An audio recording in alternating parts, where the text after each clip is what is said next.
तो स्टूडेंट, इस वीडियो में हम लोग बात करेंगे कि इन्वर्स ट्रिग्नोमेट्रिक फंक्शन में जो स्क्रीन पर देख पा रहे हैं इस तरह का क्वेश्चन हम लोग कैसे करेंगे। जैसे कि आपके पास आ जाए क्वेश्चन साइन यूनिवर्स -1/2 का वैल्यू क्या होगा। तो हम सभी जानते हैं कि सभी का एक अलग अपना एक रेंज होता है। इन्वर्स ट्रिग्नोमेट्रिक फंक्शन में साइन यूनिवर्स का रेंज होता है -π/2 से +π/2। कोस यूनिवर्स का रेंज होता है √3/0 से पाई। उसी तरह टेन यूनिवर्स का रेंज होता है -π/2 से +π/2। तो हम इसको आइए इस वीडियो में हम लोग देखेंगे इसका शॉर्टकट मेथड कैसे हम लोग जो है आसानी से इसका वैल्यू हम लोग प्रिंसिपल जो वैल्यू है उसको कैसे निकाल सकते हैं इन्वर्स ट्रिग्नोमेट्रिक रेशियो का। तो सबसे पहले हम लोग क्या करेंगे कि सबसे पहले हम लोग बेसिक देख लेते हैं कि अगर साइन एक्स जो हम लोग जानते हैं कि अगर साइन एक्स बराबर जो है आपका जो है 1/2 दिया हुआ है, साइन एक्स बराबर आपका 1/2 दिया हुआ है, तो हम देखते हैं कि x का वैल्यू क्या होगा। तो आप बोलिएगा x का वैल्यू 30 डिग्री पर जो है 1/2 होता है। आने के कहने का मतलब हो गया कि यहाँ से x का वैल्यू क्या हो गया, अगर हम लोग इसको लिखें तो 30 डिग्री का वैल्यू क्या हो गया π/6, रेडियन में π/6।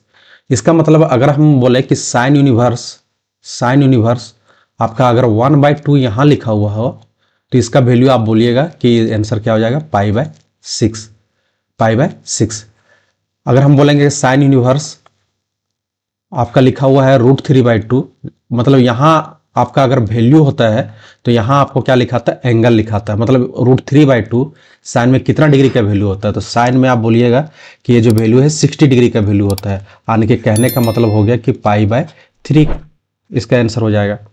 तो आइए इसमें हम लोग क्या करेंगे कि एक्चुअली इसमें सबका अलग अलग रेंज होता है, जिसके कारण आप जो है हमेशा कंफ्यूज करते हैं। हम आशा करते हैं कि इस वीडियो के बाद जो है आपका कंफ्यूजन दूर होगा। सबसे पहले क्या करेंगे कि हम लोग यहाँ देखते हैं कि sine inverse, cosec inverse, tan inverse, इसका जो रेंज होता है वो आपका 0 से -π/2 से +π/2 के बीच में होता है। साइन यूनिवर्स, कोसेक यूनिवर्स और टेन यूनिवर्स एक्स का जो रेंज होता है, आप यहाँ देख सकते हैं कि साइन यूनिवर्स एक्स का रेंज जो है -π/2 से +π/2, टेन यूनिवर्स का -π/2 से +π/2 और कोसेक यूनिवर्स का -π/2 से +π/2। तो आपको यहाँ जो है तीन वैल्यू इस तरह से याद रखना है कि ये जो है यहाँ होता है साइन यूनिवर्स, कोस यूनिवर्स, टेन यूनिवर्स एक्स इस जगह। और यहाँ आपको याद रखना है कि यहाँ जो वैल्यू होता है कोस यूनिवर्स, सेक यूनिवर्स, कोट यूनिवर्स। ये याद रखना बहुत ही आसान है। साइन का उल्टा हम लोग जानते हैं कि कोसेक होता है, तो साइन कोसेक तो याद रहेगा। यहाँ आपका टेन होता है। यहाँ कोस और सेक उल्टा जानते हैं तो कोस यूनिवर्स, सेक यूनिवर्स याद रहेगा और यहाँ से कोट यूनिवर्स एक्स हो जाएगा। तो अब हम लोग क्या करेंगे कि देखते हैं और फिर यहाँ से कोस यूनिवर्स, सेक यूनिवर्स, कोट यूनिवर्स का रेंज होता है π0 से लेकर पाई के बीच में। अब हम लोग क्या करते हैं, इसका वैल्यू कैसे फाइंड आउट करेंगे उसको देखेंगे। आपको यहाँ देखना है कि ये जो वैल्यू है इसमें 0 से π/2 में सारा वैल्यू जो है, सारा ट्रिग्नोमेट्रिक रेशियो का वैल्यू जो है आपका पॉजिटिव ही होता है।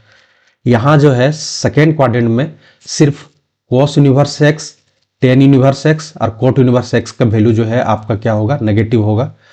और यहाँ आपका इस फोर्थ क्वाड्रेंट में sine inverse x, cosec inverse x, tan inverse x का वैल्यू आपका क्या होगा, नेगेटिव होगा। तो आइए अगर हम लोग को वैल्यू निकालना हो तो कैसे निकालेंगे उसको देखते हैं। सबसे पहले आपको क्या करना है कि देखना है साइन यूनिवर्स -1/2। हम इसको क्या करते हैं, मिटा देते हैं। ठीक है, इसको हम लोग मिटा दे रहे हैं। आपके पास जो है वैल्यू है साइन यूनिवर्स -1/2 एकदम। इसको हम लोग क्या करना है, देखना है कि ये -1/2 है, तो -1/2 ये वैल्यू जो है नेगेटिव वैल्यू है। तो आपको यहाँ देखना है कि ये नेगेटिव वैल्यू जो है साइन यूनिवर्स है कहाँ, यहाँ है, और नेगेटिव वैल्यू आपका यहाँ है। तो इस फोर्थ क्वाड्रेंट में आएगा, ये जो वैल्यू है फोर्थ क्वाड्रेंट में आएगा। तो फोर्थ क्वाड्रेंट में जो है सबसे पहले यहाँ देख लेते हैं, यहाँ जो है आपका थीटा होगा और यहाँ जो है आपका -θ होगा। ठीक है, और इस क्वाड्रेंट में जो है π-θ होगा। तो अगर हम लोग वैल्यू निकालना है साइन इनवर्स -1/2 का, तो ये जो है साइन इनवर्स एक्स कहाँ है, यहाँ, और ये वैल्यू नेगेटिव है, मतलब फोर्थ क्वाड्रेंट में। तो ये जो है आपको आइडेंटिफाई करना है कौन सा क्वाड्रेंट में पड़ा। तो ये जो है आपका फोर्थ क्वाड्रेंट में पड़ा। ठीक है, फोर्थ क्वाड्रेंट में पड़ा। तो फोर्थ क्वाड्रेंट में आपको देखना है कि सबसे पहले सिंपल वैल्यू देखते हैं, माइनस छोड़ के आप लोग देख लेते हैं कि साइन 1/2 कितना डिग्री का वैल्यू है साइन में। तो आप बोलिएगा कि जो है साइन 30 डिग्री का वैल्यू है, यानी कि इसको अगर रेडियन में लिखेंगे हम लोग तो रेडियन में क्या लिखेंगे, π/6, π/6। तो जैसे हम लोग यहाँ π/6 लिखे, ये मेरा जो है आपका फोर्थ क्वाड्रेंट में हो गया और ये 30 डिग्री और π/6। तो अब यहाँ से देखना है कि ये वैल्यू जो है नेगेटिव पॉजिटिव हम लोग कैसे लगाना है।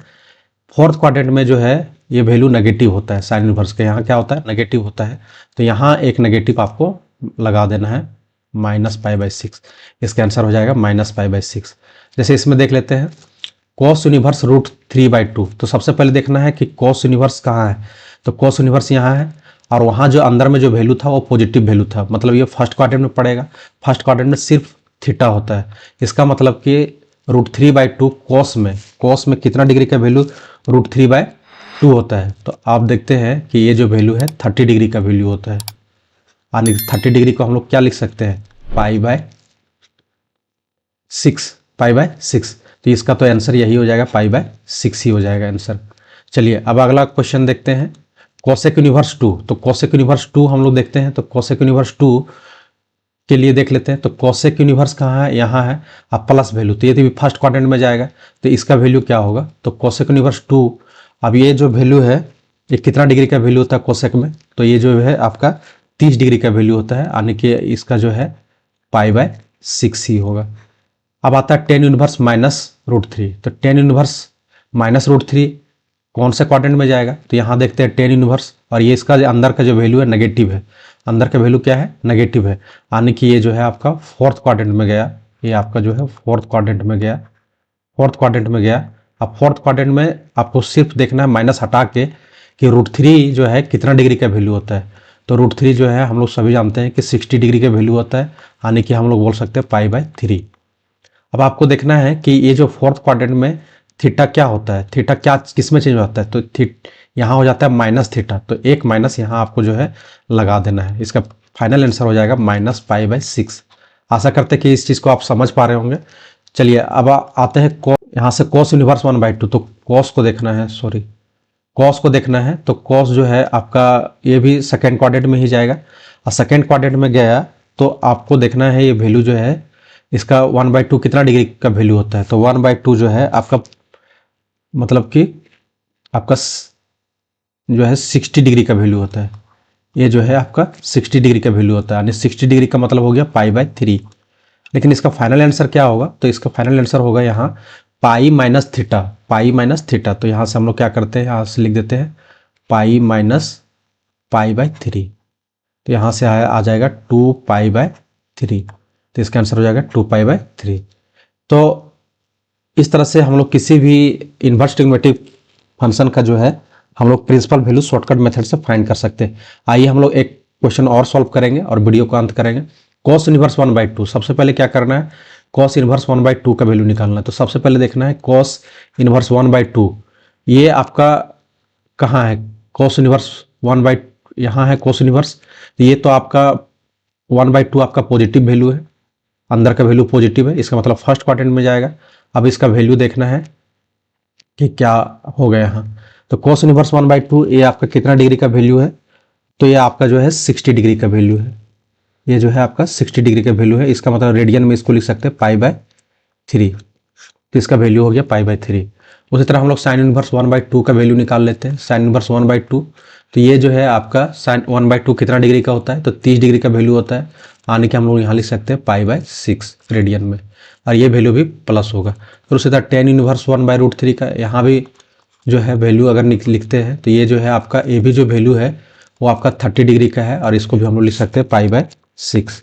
तो सारा वैल्यू को हम लोग क्या करेंगे, यहाँ बैठा देंगे, तो देखते हैं कितना आता है। यहाँ से π/3, फिर प्लस यहाँ से आपका हो गया 2, यहाँ से हो गया π/6, और यहाँ से +4 इंटू यहाँ से हो जाएगा π/6। सारे को करते हैं तो यहाँ से हो जाएगा π/3, यहाँ से हो गया 2π/6, और यहाँ से आपका हो जाएगा 4π/6। अब यहाँ से क्या करते हैं, एलसीएम लेते हैं, तो यहाँ से हो गया आपका 6, और यहाँ से 3 में 6 को डिवाइड करेंगे तो यहाँ 2π, प्लस यहाँ आपका 2π, प्लस यहाँ आपका 4π। तो यहाँ से 2 2 4 8 4 8 8π/6 हो जाएगा। 8π/6 हो गया, तो 8π/6 को अगर हम लोग काटेंगे तो कितना होगा, 2 चौका 8, 2 तिया 6, यानी कि इसका आंसर हो जाएगा 4π/3। तो इस तरह से भी क्वेश्चन आपको देखने को मिलेगा। और भी क्वेश्चन हम लोग प्रैक्टिस कर लेते हैं, 1-2 क्वेश्चन और प्रैक्टिस कर लेते हैं। जैसे आपको बोल दिया कि कोट यूनिवर्स √3 का वैल्यू बताना है, तो कोट यूनिवर्स √3 का जो वैल्यू है, तो हम लोग यहाँ देखेंगे कि कोट यूनिवर्स कहाँ होता है, तो कोट यूनिवर्स यहाँ होता है।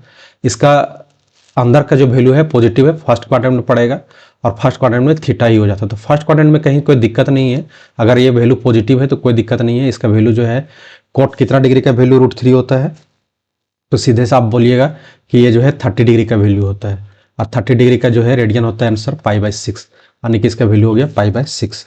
उसी तरह अगर हम वैल्यू क्वेश्चन ले कोस यूनिवर्स -1/√2 का, तो कोस यूनिवर्स -1/√2 का वैल्यू और देखते हैं। तो सबसे पहले हम लोग यहाँ देखना है कि कोस यूनिवर्स होता क्या है, यहाँ होता है, और इसके अंदर का जो वैल्यू है वो नेगेटिव है। इसका मतलब ये सेकेंड क्वाड्रेंट में आएगा। सेकेंड क्वाड्रेंट में याद रखिएगा π-θ होता है, ठीक है। जो थीटा होगा उसमें π-θ करना पड़ेगा।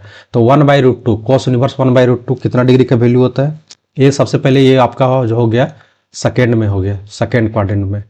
तो सेकेंड क्वाड्रेंट में अगर हम इसका वैल्यू देखें 1/√2 कोस में, तो ये जो है आपका 45 डिग्री का होता है, सिर्फ पॉजिटिव वैल्यू 45 डिग्री का होता है। इसका मतलब हो गया π/4। लेकिन यहाँ जो है सेकेंड क्वाड्रेंट में π-θ होता है, तो पाई इसमें एक और माइनस कर देंगे, तो यहाँ से हो जाएगा आपका 3π/4। उसी तरह अगला क्वेश्चन देखते हैं, कोसेक यूनिवर्स -√2, कोसेक यूनिवर्स -√2। तो कोसेक यूनिवर्स -√2 का वैल्यू निकालेंगे, तो फिर से यहाँ देखते हैं कि ये जो वैल्यू है ये नेगेटिव है, और कोसेक में है, तो ये जो है आपका फोर्थ क्वाड्रेंट में जाएगा। ये क्या जाएगा, फोर्थ क्वाड्रेंट में, ठीक है। हम लोग यहाँ देख सकते हैं ये फोर्थ क्वाड्रेंट में जाएगा। कोसेक यूनिवर्स यहाँ ये फोर्थ क्वाड्रेंट में गया, नेगेटिव वैल्यू है, कोसेक यहाँ नेगेटिव वैल्यू है, तो फोर्थ क्वाड्रेंट में गया। यहाँ आंसर होगा -θ। तो आपको देखना है यहाँ कि कोसेक यूनिवर्स -2 जो है, कोसेक यूनिवर्स √2 सिर्फ जो है आपको देखना है कितना डिग्री का वैल्यू होता है। तो यहाँ से हम लोग देखेंगे π/4 पे होता है। अब वहाँ होता है -θ फोर्थ क्वाड्रेंट में, तो यहाँ से -π/4, यही इसका आंसर हो गया। तो आशा करते हैं कि इस तरह का जब भी वैल्यू आएगा तो आप कंफ्यूज नहीं करेंगे, ठीक है। सबसे यहाँ जो है अगर इस डायग्राम को आप याद कर लेते हैं, यहाँ आपको sine inverse, cosec inverse, tan inverse x, यहाँ थीटा, यहाँ -θ, यहाँ π-θ, यहाँ पॉजिटिव, और यहाँ क्या होता है आपका नेगेटिव होता है। तो इस तरह से जो है हम लोग किसी भी ट्रिग्नोमेट्रिक रेशियो जो दिया, ट्रिग्नोमेट्रिक फंक्शन दिया रहेगा उसका वैल्यू आसानी से हम लोग प्रिंसिपल वैल्यू निकाल सकते हैं। तो वीडियो अच्छा लगा तो चैनल को लाइक, सब्सक्राइब और शेयर करना ना भूलें। Thank you.